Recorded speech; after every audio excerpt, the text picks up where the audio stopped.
Why do some franchise brands sell for tens of millions while others quietly plateau and never create real liquidity?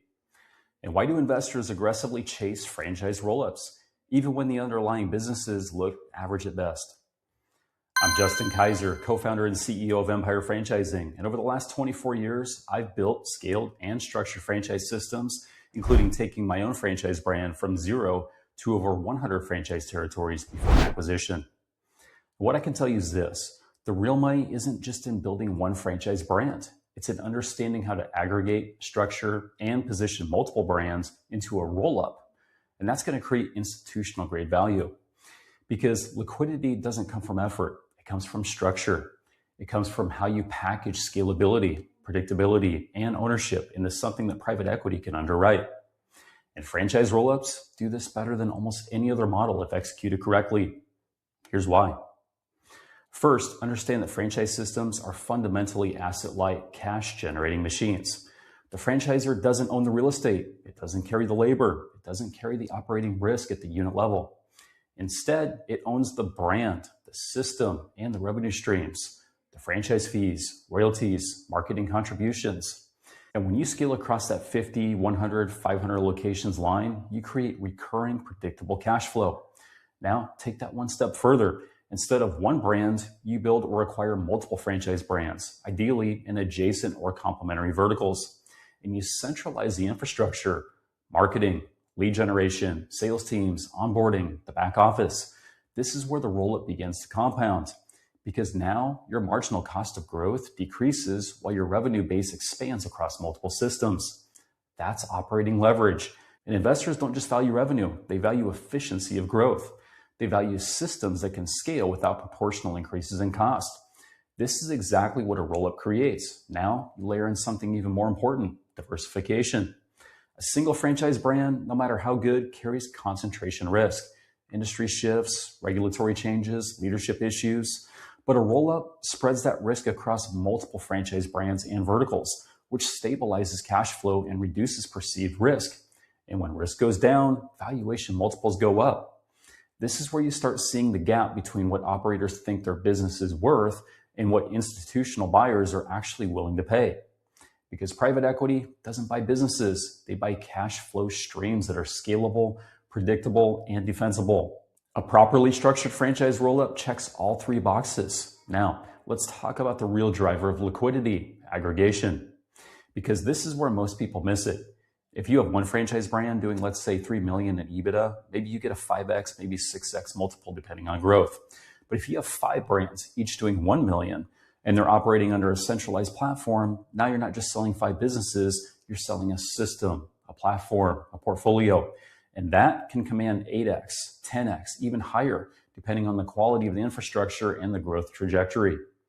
Same cash flow, completely different outcome. And that's the power of the roll-up. It's not about adding businesses. It's about transforming how that cash flow is perceived and valued. Now, let's go one layer deeper, because this is where real builders separate themselves. Ownership structure. If you build these brands in isolation, you create fragmented equity, different partners, different incentives, messy cap tables. But if you structure it through a platform where the platform owns equity in each brand, like what we're doing at Empire Franchising, now you're consolidating value at the top. And that's what ultimately gets sold. Not the individual brands, but the platform that owns them. This is exactly how you create a liquidity event that changes outcomes.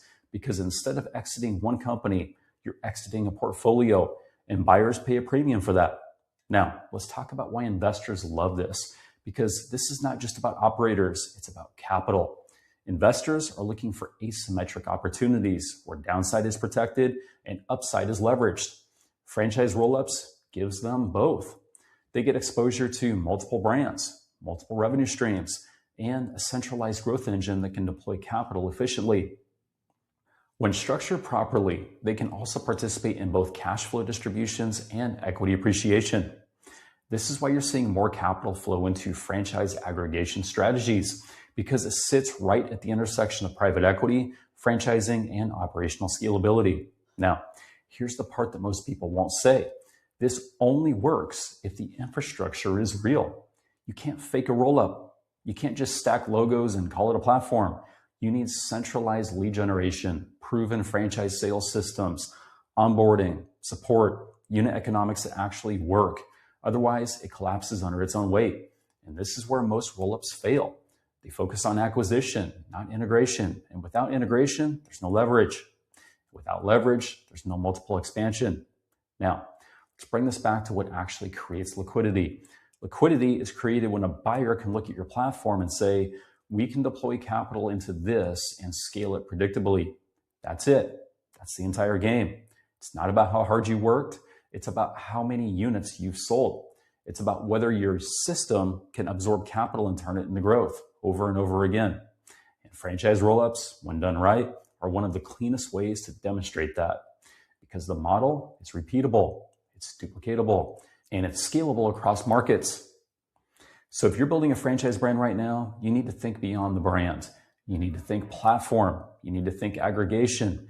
You need to think how this fits into a larger ecosystem that can ultimately be rolled up and exited, because that's where the real liquidity is created. Not at 10 locations, not at 20, but when you can show a buyer that this is part of something bigger, something that can keep growing long after you're gone, that's when the checks get written, and that's when everything changes. Now, if you're serious about building a franchise platform the right way, go to empirefranchising.com. We break down exactly how to structure, scale, and position these systems for long-term value. If you're building something real, subscribe to this channel, because this is what we talk about, not theory, not fluff, but how to actually build something that can scale and eventually exit at a level most people never even see.